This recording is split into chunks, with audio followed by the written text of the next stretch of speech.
Hello friends, amplitude modulation के पिछले lecture video में हमने देखा था कि एएम वेव का स्पेक्ट्रम क्या होता है, उसके फ्रीक्वेंसी कंपोनेंट्स क्या होते हैं, उसके कुछ न्यूमेरिकल्स को भी हमने सॉल्व किया था। उस वीडियो का लिंक डिस्क्रिप्शन में हमने इस वीडियो के लिंक में दे दिया है।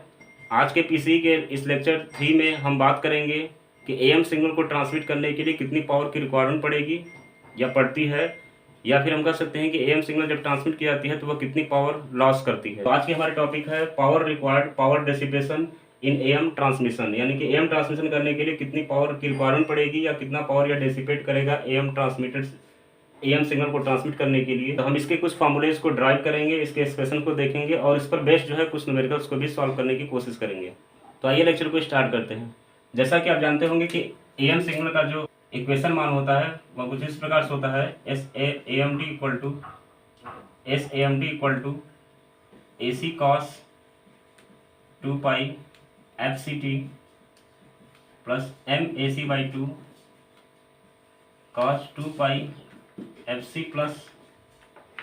F M T plus M A C by 2 cos 2 pi F C minus F M T. यह एएम सिग्नल का एक्सप्रेशन होता है। इस एएम सिग्नल में 3 कंपोनेंट्स होते हैं, एक कैरियर सिग्नल होती है, एक अपर साइड बैंड होती है और एक लोअर साइड बैंड होती है। तो चूंकि हम एएम ट्रांसमिशन के लिए पावर की बात कर रहे हैं, तो एएम सिग्नल को ट्रांसमिट करने के लिए हमें,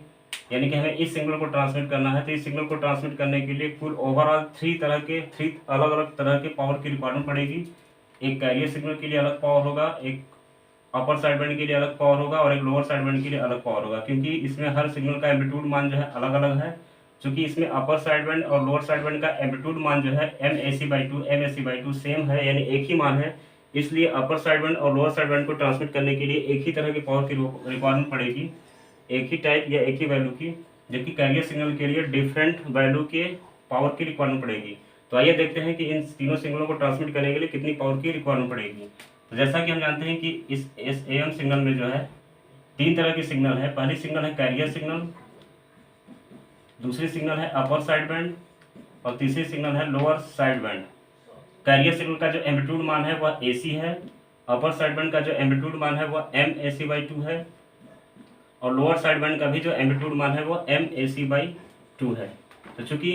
जो एएम सिग्नल को ट्रांसमिट करने के लिए जो पावर की रिक्वायरमेंट पड़ेगी,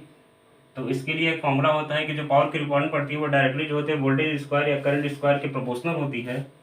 तो हम कह सकते हैं कि power requirement for am transmission अगर देखेंगे, पावर रिक्वायरमेंट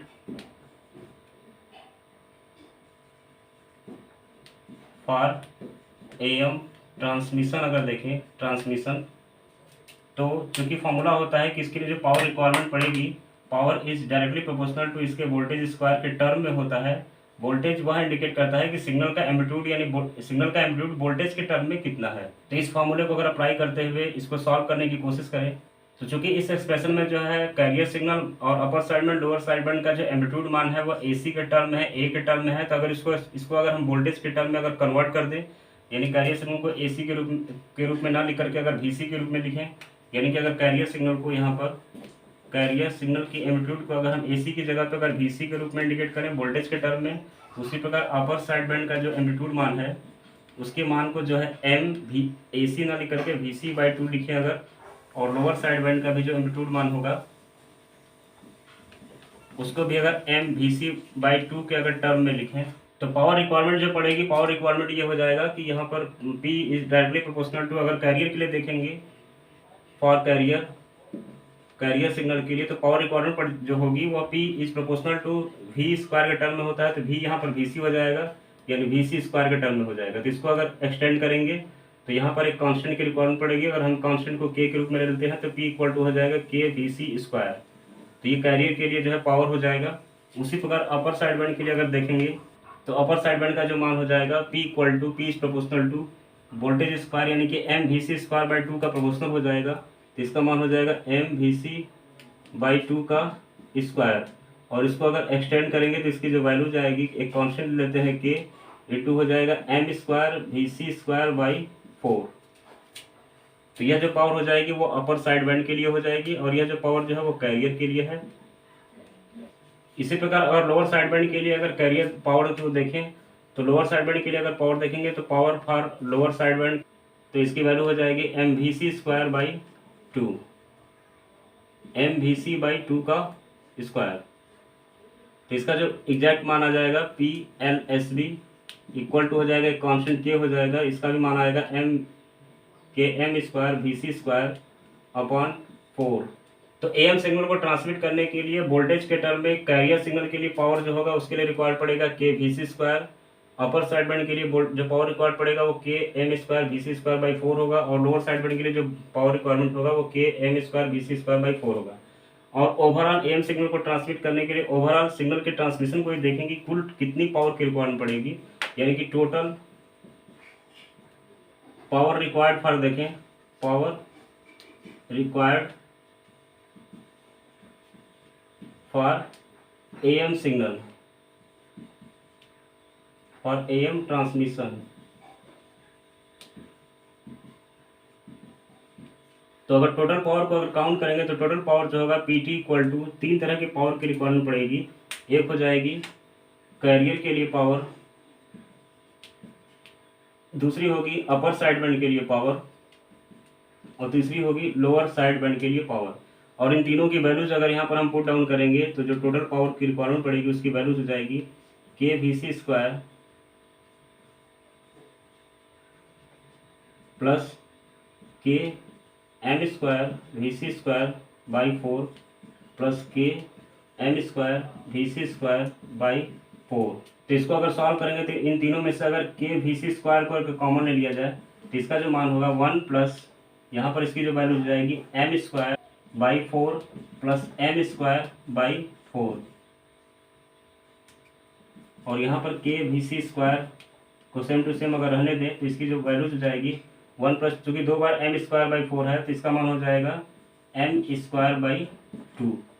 यहाँ पर आप जानते हैं कि यहाँ पर जो VC² जो है KVC² डायरेक्टली जो है कैरियर की पावर को इंडिकेट करता है, तो हम यहाँ पे कह सकते हैं कि KVC² जो होगा उस डायरेक्टली कैरियर का फ्रीक्वेंसी होगा। अगर इसको PC के रूप में इंडिकेट करें, यानी कैरियर को PC के रूप में इंडिकेट करें, तो इसकी जो फॉर्मूला हो जाएगा PT equal to PC in bracket 1 plus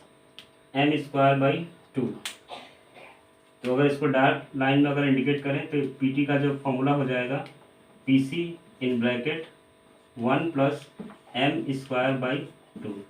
तो टोटल जो पावर की रिक्वायरमेंट पड़ती है AM सिग्नल को ट्रांसमिट करने के लिए उसका फॉर्मूला इस प्रकार से होता है PT equal to PC 1 plus M²/2। इतनी पावर की रिक्वायरमेंट पड़ती है AM सिग्नल को ट्रांसमिट करने के लिए। तो हमारे पास AM सिग्नल को ट्रांसमिट करने वाला एक फॉर्मूला मिल जाएगा PT equal to PC 1 plus M²/2। यह फॉर्मूला इंडिकेट कर रहा है कि इसमें जो पावर का रिलेशन है वो कैरियर पावर और टोटल पावर के बीच में रिलेशन है। तो यह फॉर्मूला जो है PT इक्वल टू PC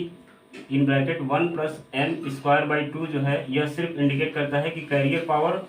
अगर पता होगा तो हम टोटल पावर को निकाल सकते हैं, या AM सिग्नल को अगर ट्रांसमिट किया गया है तो उसमें अगर टोटल पावर दिया है कि AM सिग्नल को ट्रांसमिट करने के लिए इतनी पावर की रिक्वायरमेंट पड़ी है, इस फॉर्मूले में अगर क्वेश्चन में दिया रहेगा कि टोटल पावर जो अगर दिया रहेगा तो हम कैरियर के लिए पावर निकाल सकते हैं। या अगर कोई क्वेश्चन रहेगा जिसमें AM सिग्नल को ट्रांसमिट करने के लिए टोटल पावर दिया है कितनी पावर की रिक्वायरमेंट पड़ रही है और उसका मॉड्यूलेशन इंडेक्स यानी कि उसमें इतने परसेंटेज लेवल तक का मॉड्यूलेशन किया गया है, तो हम कैरियर के लिए रिक्वायर्ड पावर को कैलकुलेट कर सकते हैं। इसी प्रकार अगर इस पावर के रिलेशंस को जो है साइड बैंड्स और कैरियर के अगर टर्म में देखेंगे तो हम एक और फॉर्मूला इसमें ड्राइव करने जा रहे हैं कि साइड बैंड्स सिग्नल को ट्रांसमिट करने के लिए कितनी पावर की रिक्वायरमेंट पड़ेगी और कैरियर सिग्नल को ट्रांसमिट करने के लिए जो पावर की रिक्वायरमेंट पड़ेगी उनका आपस में रिलेशंस क्या है।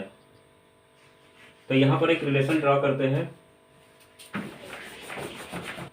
Relation between carrier power to side band power, यानी कि कैरियर सिग्नल को ट्रांसमिट करने की पावर और साइड बैंड जो सिग्नल है अपर साइड बैंड और लोअर साइड बैंड इन सिग्नल को ट्रांसमिट करने के लिए जो पावर है उनका आपस में रिलेशंस क्या होता है।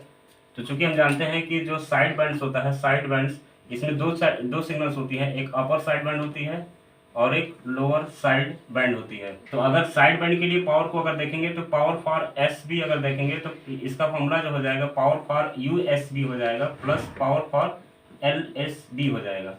तो अगर इसमें पावर फॉर USB का मान चूंकि यहाँ से निकाल चुके हैं कि पावर फॉर USB का मान जो है KM²V²/4 है, उसी प्रकार पावर फॉर LSB के लिए भी इसका जो मान है KM²V²/4 है। तो इसकी वैल्यूज को अगर यहाँ पे पुट डाउन करेंगे तो यहाँ पे जो हमें वैल्यू प्राप्त होगी KM² VC²/4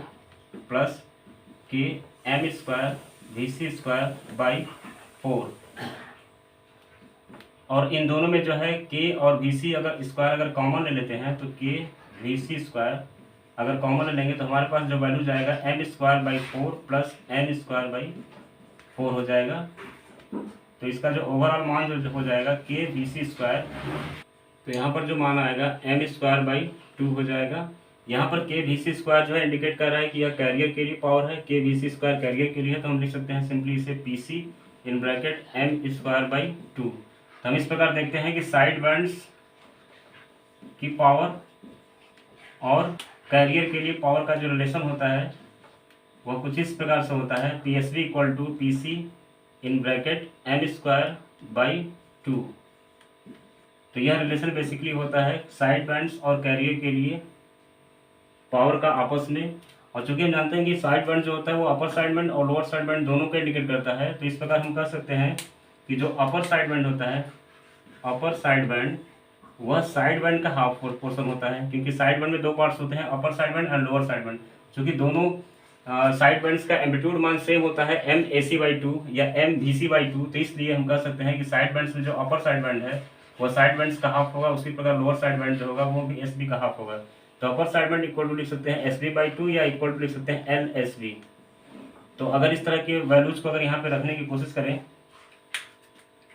तो हमारे पास जो पावर USB के लिए आएगा, पावर फॉर USB, वह इक्वल टू हो जाएगा पावर फॉर SB/2, जिसका मान यहाँ पर अगर पुट डाउन करेंगे तो ये हो जाएगा PC इन ब्रैकेट M²/4। उसी प्रकार पावर फॉर अगर LSB काउंट करेंगे इसी फॉर्मूले से तो इसका भी मान हो जाएगा PSB/2 इक्वल टू हो जाएगा PC M²/4। तो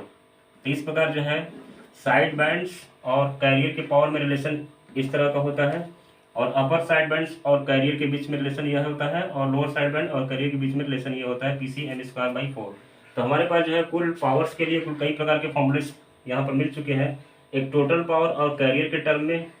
रिलेशन का फॉर्मूला, एक साइड बैंड्स और कैरियर के रूप में, एक अपर साइड बैंड और कैरियर के रूप में रिलेशंस है। तो आइए इस पावर रिक्वायरमेंट पर बेस्ड जो है कुछ न्यूमेरिकल्स को देखते हैं कि न्यूमेरिकल्स किस प्रकार एग्जाम में पूछता रहता है। कॉम्पिटेटिव एग्जाम्स में या ऑब्जेक्टिव के क्वेश्चन में इससे काफ़ी ज़्यादा क्वेश्चन PC में पूछने वाला है। तो हमारे पास एक क्वेश्चन है, इस क्वेश्चन में दिया है कि एक आयाम मॉड्यूलेशन तरंग के लिए कुल पावर 3 किलोवाट है, तो 100% मॉड्यूलेशन के लिए पावर ज्ञात कीजिए। पहला दिया है कैरियर द्वारा ट्रांसमिट पावर, दूसरा है प्रत्येक साइड बैंड द्वारा ट्रांसमिट पावर। तो हमारे पास एक क्वेश्चन है जिसमें दिया है कि AM मॉड्यूलेशन के लिए कुल पावर की रिक्वायरमेंट जो है अगर 3 किलोवाट है, या कोई सिग्नल ट्रांसमिट की जाती है AM जिसके लिए 3 किलोवाट पावर खर्च होता है, तो 100% अगर उसमें मॉड्यूलेशन हुआ है तो इस सिग्नल में कैरियर जो है, कैरियर को ट्रांसमिट करने के लिए कितनी पावर की रिक्वायरमेंट पड़ेगी, जबकि और साइड बैंड को ट्रांसमिट करने के लिए कितनी पावर की रिक्वायरमेंट पड़ेगी। तो अगर इसको सॉल्व किया जाए तो इसके अगर ये पार्ट को देखें कि कैरियर द्वारा ट्रांसमिटेड पावर कितना होगा, चूंकि इसमें मॉड्यूलेशन इंडेक्स का मान M का मान दिया हुआ है और कुल पावर भी दिया हुआ है। तो चूंकि हम जानते हैं कि ट्रांसमिटेड पावर और कैरियर पावर में एक रिलेशन होता है PT = PC in bracket 1 + M²/2, और इसमें टोटल पावर दिया हुआ है PT का मान यहाँ पर गिवन है अकॉर्डिंग टू क्वेश्चन 3 किलोवाट, और मॉड्यूलेशन इंडेक्स का भी मान यहाँ पर दिया हुआ है जिसका मान 100% है। 100% का मतलब है कि मॉड्यूलेशन इंडेक्स इसका जो है 1 हो जाएगा और परसेंटेज के रूप में जो है यह 100% होगा। तो इनकी वैल्यूज को यहाँ पे पुट डाउन करेंगे तो कैरियर के लिए जो पावर होगी PC = इस फॉर्मूले से जो आएगा वो हो जाएगा PT/1 + M²/2, और इसकी वैल्यूज को जब यहाँ पर रखेंगे तो PT का मान अगर यहाँ पर रखते हैं तो 3 किलोवाट बटा के 1 + M का मान 1/2 1² अगर करेंगे तो इसकी जो वैल्यूज हो जाएगी 3/1 + 0.5 हो जाएगी। इसको अगर सॉल्व करेंगे तो इसकी वैल्यू जाएगी 3/1.5, यानी कि इसका जो मान आएगा वह 2 किलोवाट आएगा, क्योंकि इसमें जो पावर का मान जो है 3 हमने लिखा हुआ है, जो या रखा हुआ है, जो वह किलोवाट के टर्म में रखा है। तो यहाँ पर जो कैरियर पावर हो जाएगा वह आ जाएगा 2 किलोवाट। तो कैरियर को ट्रांसमिट करने के लिए कुल 2 किलोवाट पावर की रिक्वायरमेंट पड़ेगी। दूसरे पार्ट में दिया है प्रत्येक साइड बैंड द्वारा ट्रांसमिटेड पावर, यानी प्रत्येक साइड बैंड को ट्रांसमिट करने के लिए कितनी पावर की रिक्वायरमेंट पड़ेगी। तो चूंकि इसमें जो साइड बैंड्स होते हैं वो 2 साइड बैंड्स होते हैं, साइड बैंड्स एक होता है अपर साइड बैंड और एक होता है लोअर साइड बैंड। इसमें दोनों साइड बैंड्स के लिए रिक्वायर्ड पावर को पूछा हुआ है। तो चूँकि हम जानते हैं कि साइड बैंड के लिए जो पावर रिक्वायरमेंट होती है उसका फॉर्मूला होता है PSB equal to PC in bracket m²/2। तो अगर इस फॉर्मूले में अगर इनकी वैल्यूज़ को रखेंगे तो PSB का जो मान आएगा, चूँकि हमने कैरियर के लिए पावर निकाल लिया है यहाँ पे 2 किलोवाट, तो इसकी वैल्यू को अगर यहाँ पर रखेंगे 2 और m²/2, m का मान मॉड्यूलेशन इंडेक्स का मान यहाँ से अगर 1 रखते हैं तो 1²/2 अगर करते हैं तो जो इसका मान आएगा 2 × 1/2, तो इसका जो मान आ जाएगा वो आ जाएगा 1 किलोवाट। यानी कि साइड बैंड के लिए जो टोटल पावर की रिक्वायरमेंट पड़ेगी वो 1 किलोवाट हो जाएगी। उसी प्रकार हमें पूछा है कि अपर साइड बैंड और लोअर साइड बैंड दोनों साइड बैंड के लिए इंडिविजुअल अलग अलग पूछा है, तो इसलिए जो है अपर साइड बैंड के लिए जो पावर रिक्वायर्ड पड़ेगा, तो चूंकि इसका फॉर्मूला होता है PSB/2, अभी हमने देखा एक्सप्रेशन में, तो हम कह सकते हैं कि 1 किलोवाट बाई अगर 2 करेंगे तो इसकी वैल्यू जब आएगी 500 वाट। तो अपर साइड बैंड को ट्रांसमिट करने के लिए जो है 500 वाट की रिक्वायरमेंट पड़ेगी। सेम यही पावर लोअर साइड बैंड के लिए भी हो जाएगी, क्योंकि लोअर साइड बैंड का भी सेम यही फॉर्मूला होता है PSB/2 इक्वल टू हो जाएगा 1 किलोवाट बाई 2 इक्वल टू 500 वाट। तो इस प्रकार जो है इस तरह के क्वेश्चन में कैरियर को ट्रांसमिट करने के लिए जो पावर की रिक्वायरमेंट पड़ेगी वो 2 किलोवाट हो जाएगी, और अपर साइड बैंड के लिए 500 वाट पावर की रिक्वायरमेंट पड़ेगी और लोअर साइड बैंड के लिए 500 वाट पावर की रिक्वायरमेंट पड़ेगी। पावर रिलेशन के लिए एक इम्पॉर्टेंट नोट हम आप लोगों को बता देते हैं कि जो AM सिग्नल को जब ट्रांसमिट किया जाता है तो AM सिग्नल के लिए जो कुल पावर की जो रिक्वायरमेंट पड़ती है इसमें जो तीनों साइड बैंड्स होते हैं, carrier signal, upper side bands और लोअर साइड बैंड्स, तो इन तीनों सिग्नलों में से जो है कैरियर सिग्नल को ट्रांसमिट करने के 2/3 पार्ट लग जाता है सिर्फ कैरियर सिग्नल को ट्रांसमिट करने के लिए, जबकि बाकी जो पार्ट्स अपर साइड बैंड का होता है वो 1/3 ही पावर ले पाता है टोटल का, और लोअर साइड बैंड भी जो होता है वो टोटल पावर का जो है 1/3 पार्ट ही ले पाता है। तो AM सिग्नल को ट्रांसमिट करने के लिए यह एक बेसिक इंपॉर्टेंट नोट यहाँ पर है फॉर्मूले के रूप में। इसमें 2/3 जो है ये कैरियर सिग्नल के लिए है, यानी कि कैरियर सिग्नल को ट्रांसमिट करने के लिए लगभग 2/3 पावर की एक्स्ट्रा रिक्वायरमेंट पड़ती है, जबकि अपर साइड बैंड को ट्रांसमिट करने के लिए सिर्फ 1/3 भाग की ही रिक्वायरमेंट पड़ती है, और लोअर साइड बैंड के लिए भी जो है 1/3 भाग की रिक्वायरमेंट पड़ती है। तो इस प्रकार हम देखते हैं कि सबसे ज़्यादा पावर जो खर्च होता है AM सिग्नल को ट्रांसमिट करने में, उसमें कैरियर सिग्नल को ट्रांसमिट करने में होता है, जो कि 2/3 भाग होता है। जबकि हम जानते हैं कि कैरियर में कोई इन्फॉर्मेशन नहीं होता है, इन्फॉर्मेशन जो होता है वो अपर साइड बैंड्स और लोअर साइड बैंड्स में ही होता है, क्योंकि कैरियर में सिर्फ कैरियर सिग्नल होती है, ब्लैंक सिग्नल होती है, इसमें कोई इन्फॉर्मेशन नहीं होता है। तो इस प्रकार AM सिग्नल को ट्रांसमिट करने के लिए जो पावर खर्च होता है उसमें सबसे बड़ा 2/3 भाग हिस्सा जो है या पार्ट जो है कैरियर सिग्नल को ट्रांसमिट करने में वेस्ट हो जाता है, जबकि मेन सिग्नल जो होती है वो अपर साइड बैंड्स या लोअर साइड बैंड्स में ही होती है। अगर आपके पास और भी पावर रिलेशन को लेकर के कोई न्यूमेरिकल है तो आप इस वीडियो के कमेंट्स बॉक्स में इस क्वेश्चन को जरूर पुट डाउन करें, हम उसका सोल्यूशन आप लोगों को प्रोवाइड कर देंगे। आज के टॉपिक में फिलहाल इतना है। Thanks for watching, thanks for support, thanks.